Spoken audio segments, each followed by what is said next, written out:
Hello, everyone. Welcome back to the Jane and Alex podcast, your favorite place to learn English naturally. I'm Jane. And I'm Alex. We're so happy to have you here today. Before we start, a quick reminder. If you enjoy learning English through real conversations, don't forget to like this episode and subscribe to our channel. Yes, because when you subscribe, you're not just supporting us, you're supporting your own English journey. Today's episode is very special. Yes, absolutely. This one comes from a request by one of our subscribers. And if you're watching, you know exactly who you are. Thank you for sending it. Honestly, we love when you tell us what you want to learn. This podcast is not just ours, it's your podcast. So today, we're talking about one very small but powerful word in English, go. Yes. Go is short, but it has so many different uses. And today, we'll focus on 3 common phrases: go for, go on, and go back. And don't worry, listeners. Today, there's no grammar stress, no boring rules, just real conversations, easy English, and emotional reactions. By the end of this podcast, you'll feel more confident. Not perfect, but confident. And confidence is more important than perfection. Okay, let's start slow. Very easy. Tell me, Alex, what comes to your mind when you say go? I think of moving, traveling, or trying something. Exactly. But the tricky part is that go combines with different words to give very different meanings.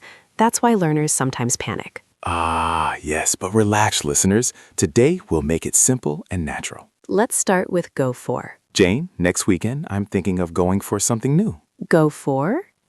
What exactly? I want to go for rock climbing. First time ever. Wow, that's exciting. Listeners, go for means to attempt, try, or choose something. Yes, another example. I think I'll go for the chocolate cake. Or she decided to go for a new job opportunity. Perfect. Now let's talk about go on. Yesterday's meeting got interrupted. Jane, please go on with your idea. Thanks, Alex. I was saying we could go on a team building trip next month. Nice. Go on can mean continue or even happen. For example, what's going to go on at the festival tomorrow? Ha ha ha. Or the show must go on. Everyone knows this one. Exactly. And now, go back. I need to go back to my old project for a moment. Go back usually means return to a place, topic, or situation. For example, I'll go back to London next summer. Or let's go back to the first point in the meeting. Simple, right?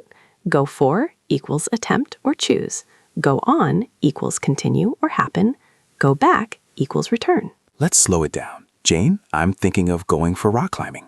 Go for? What do you mean exactly? I want to go for a new challenge. Go for. Attempt, try, choose. Jane, please go on with your idea. I was saying we could go on a team building trip. And go back. I need to go back to my old project. Go back. Return. Jane, next weekend I'm thinking of going for rock climbing. Go for. What exactly? I want to go for rock climbing. First time ever. Wow, that's exciting.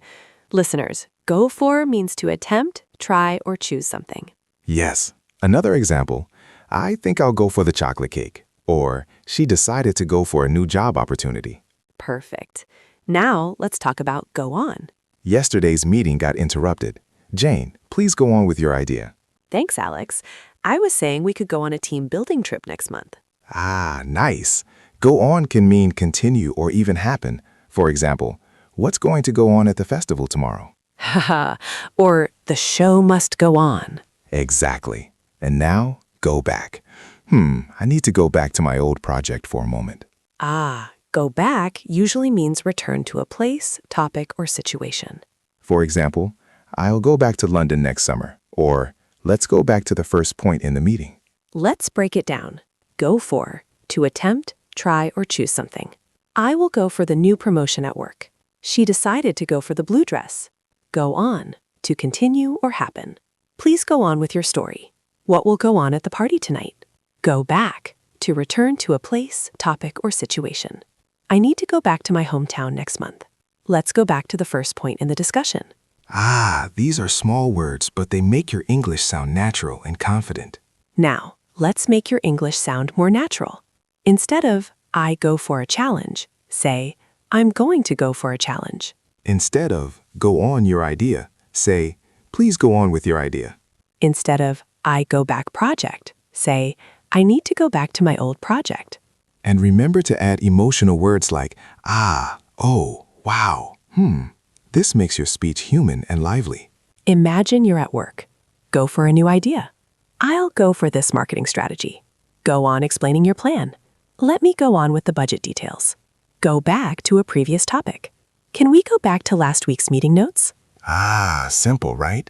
Using emotional reactions makes your English sound confident. Don't worry about making mistakes with these phrases. Yes, practice saying them aloud. I'm going to go for a new challenge. Please go on with your explanation. Let's go back to the first point. Haha, even if you say it wrong at first, keep going. That's how you learn naturally. Key phrases from today.